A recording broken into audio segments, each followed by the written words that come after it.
안녕하십니까.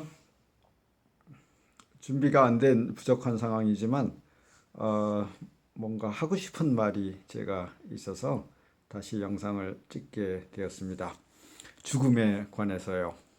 이 죽음, 부활, 영원한 생명이라는 아주 좋은 책을 알게 되어서 이게 가톨릭 신부인 로핑크라는 분이 쓰신 책인데 뭐 주로 이 책을 읽어드리려는 그런 의도입니다. 제가 그동안 느끼고 하고 싶었던 얘기 중 거의 대부분이 이 책 안에 들어 있더라고요. 그래서 이 책을 읽으면서 굉장히 기쁨, 감동, 깨달음 이런 것들을 느껴서 이것을 나누는 것이 하나님의 뜻이 아닌가.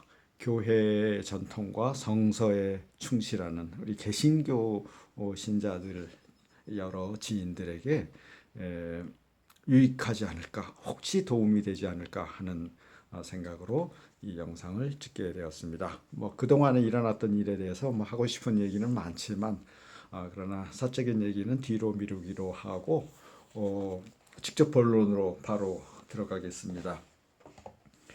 이 책은 죽음만이 아니라 특히 뒤따라오는 부활 그리고 우리의 뭐라고 할까요? 영원한 목표, 영원한 갈망, 동경 이런 영원한 생명에 관해서 정말 성서적이고 또 기독교 정통에 특히 가톨릭 전통이지만 또한 개신교 전통에 서서 잘 말해주고 있습니다.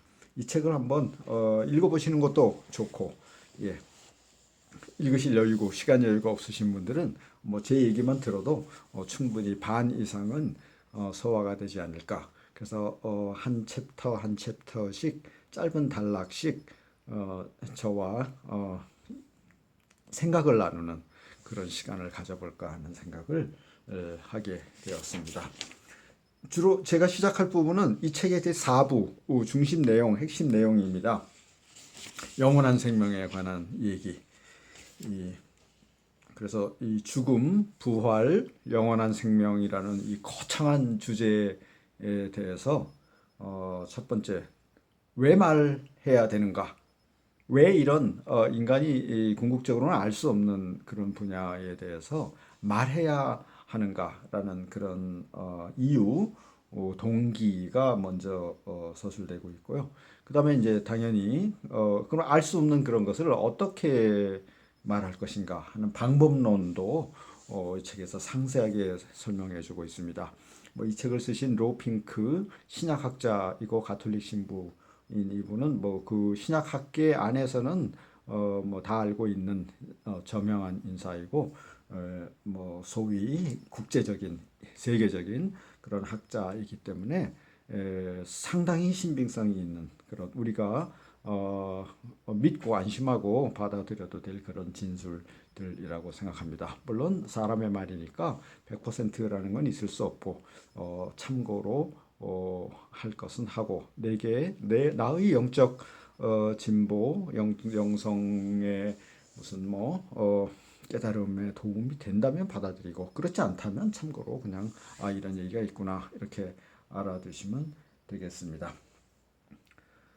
이 책의 죽음 이후에 죽음 직후에 무슨 일이 일어나는가에 대해서 아주 명확하게 결론적으로 우리에게 가르침을 주고 있습니까? 무슨 일이 일어날까요? 우리 모두가 결국은 죽게 될 것인데 꿈 같은 말이고 결국 뭐 깨어서 하다 보면 자칫 잘못하면 장난같이 말하게 될 수도 있지만 죽음 직후에 무슨 일이 일어날 것인가? 뭐, 영성신학, 타종교, 무속신앙 또는 서양의 영매들이 수없이 많은 말을 해서 저도 유튜브에서 많이 봤습니다. 죽음 이후에 무슨 일이 일어나는가에 대해서. 그러나 성서에 기초하고 기독교 전통에 충실하면서 말한 얘기는 왜 이렇게 없을까?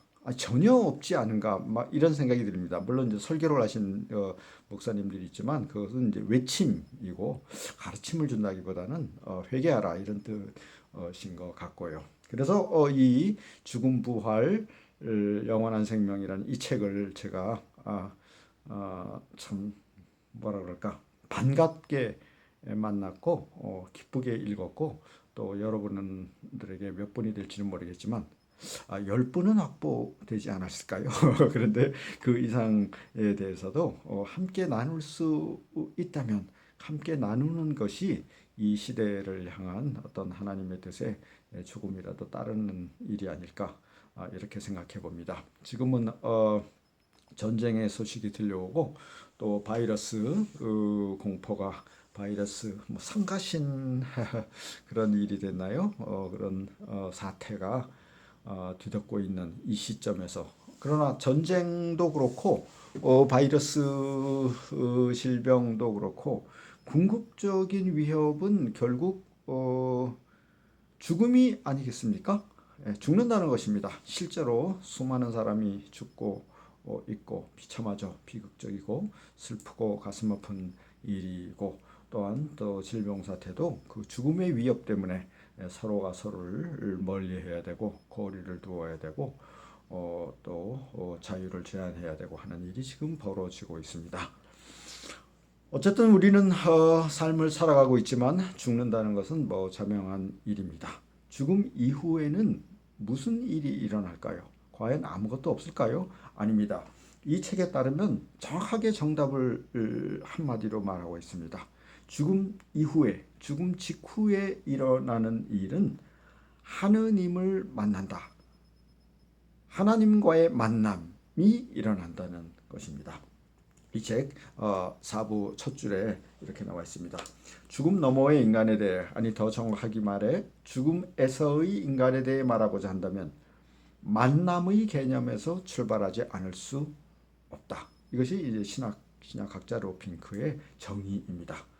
죽음에서 인간은 자기 삶의 심오한 신비인 하나님을 만난다. 죽음의 핵심, 죽음이라는 것은 살아계신 하나님과의 만남 외에 다른 것이 아니다. 이것이 이 시간에 얘기해야 될 주제입니다. 우리는 죽음의 순간에, 죽음 직후의 순간에 살아계신 하나님을 만난다는 것입니다. 즉시 나오는 얘기는 물론 우리가 살아있을 때도 지금 교회를 다니고 신앙생활을 하면서도 하나님을 만나죠. 만난다고 얘기하죠. 기도하면서 또 뭐 도움이 필요한 이들에게 봉사하면서 하나님을 만납니다. 또 만나면서 만나는지 모를 수도 있습니다. 그러나 하지만 이 본문입니다. 죽음에서 하나님을 만나는 것은 결정적이고 영원하다. 이제 그것은 목표에 도달하는 것입니다.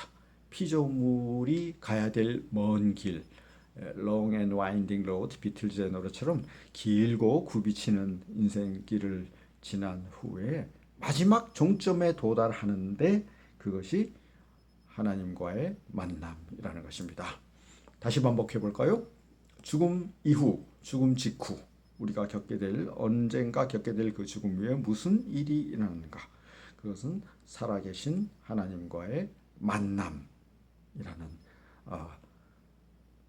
이라고 말하고 있습니다. 살아있을 때 하나님을 만나지만 그 하나님은 알 수 없는 분, 숨어 계신 하나님이라고 이 책에서 말합니다. 그러나 우리가 맞는 죽음의 순간에서 그분은 당신의 얼굴을 드러내신다. 이렇게 4부 제1장의 첫 페이지에 써 있습니다. 떵떵 경고. 고린도 전서 2장 9절. 그러나 그런 일은 그 만남이 어떤 상태이고 뭐 어떤 형식이고 뭐 그런 거겠죠. 그런 것은 이 세상 그 어떤 사람이 눈으로 본 적도 없고 귀로 들은 적도 없고 중요한 것은 마음으로 생각해 본 적도 없다는 것입니다.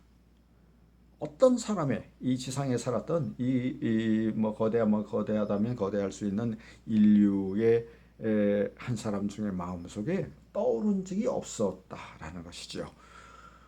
그런 사건을 하나님과의 만남의 사건을 뭐 정확하게 묘사하려는 그런 시도가 이 유튜브 등 SNS에서 많이 시도되고 있습니다. 정확하게 묘사하려는 것은 가짜입니다. 왜냐하면 뭐 흔히 임사 체험이나 뭐 종교적 환상 체험이나 등등 뭐 혹은 뭐 영매를 통한 접신이라든가 해서 그 이후에 일어날 일을 사실처럼 정확하게 묘사하려는 시도를 우리가 많이 읽게 되는데 듣게 되는데 그것은 이 말씀에 의하면 고린도전서 2장 9절에 의하면 다 틀린 것이다 이렇게 말할 수 있습니다. 왜냐하면 그 어떤 사람의 마음, 그것이 성자라든지 도통한 사람이든지 혹은 뭐 신통력이 강한 사람이든지 간에 관계없이 마음속에 정확하게 떠오른 적은 없다라는 것입니다. 그러면 로핑크, 신학학자 로핑크, 당신은 무슨 근거로 그러면 이런 얘기를 하겠느냐? 이제 이것이 이제 방법론이죠. 어떻게 말하느냐 하면 이 방법론은 뭐 그 칼바르트의 계시론하고 비슷한 것 같습니다. 그분의 계시의 권능, 즉 예수 그리스도를 통해서 하나님이 우리에게 알려주신 것, 예수의 삶과 죽음과 부활, 그에 대한 최초의 증인들의 고백, 이것을 종합해서 또 이제 이것을 기록한 성서를 통해서 우리가 어느 정도 은유로 비유로 어렴풋이 말할 수 있다. 그런 수준에서 이 로핑크 신문은 죽음 이후는 하나님과의 만남이 일어난다라고 결론 내리고 있습니다. 처음부터 이 만남에 대해서 이 책에서는 그래서 시편 139편에서 나온 가톨릭 교회의 어떤 그 부활 대축일 아침 그 찬송 미사 찬송의 예를 들고 있습니다. 그것은 시편 139편인데 정확하지는 않고 우리 개신교 성서와 그러나 비교해 볼 수 있습니다. 저는 다시 살아나 여전히 당신 안에 있나이다. 알렐루야. 제 위에 당신 손을 얹어 주셨나이다. 알렐루야. 당신의 지혜는 저에게 놀라운 일을 이루셨나이다. 알렐루야. 알렐루야. 예. 그러니까 이 말씀 여기서 이렇게 내가 다시 살아나 여전히 당신 안에 있나이다 라고 말하시는 분이 누구인가? 예. 이분이 바로 예수 그리스도이시다. 십자가에 죽으셨다가 제3일에 눈을 떴을 때 그 순간을 이 로핑크 신부는 그 계시의 사건으로 교회의 전통 안에서 바라보고 있습니다. 그 순간에 유추해서 그 순간을 창문으로 해서 바라볼 때 우리도 죽게 되죠. 그러나 죽음은 끝나는 것이 아니고 허무한 것이 아니고 그 죽음 속에서 눈을 뜨게 됩니다. 그때 눈을 떴을 때 아버지 하나님을 만나고 그 아버지 하나님께 우리도 이렇게 기도할 수 있어야 되겠죠. 내가 아직 여전히 살아나 여전히 당신 안에 있나이다. 할렐루야. 이렇게 표현할 수 있다는 것입니다. 그래서 하나님을 최종적으로 영원한 사건으로 만날 때 아마도 묘사할 수 있다면 이 시편 139편에 의거한 부활대축일의 그 미사 찬송이 아닐까 이렇게 이야기를 시작합니다.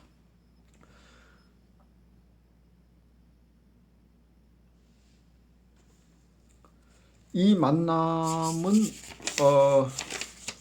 구약에서 시작합니다. 어딜까요? 네. 구약 성경에서 이미 하나님을 만난다라는 표현이 많이 나온다. 그래서 여러 개 시편 27편, 시편 13절, 8절 등 제가 당신의 얼굴을 찾고 있습니다 등등 주님의 선하심을 즉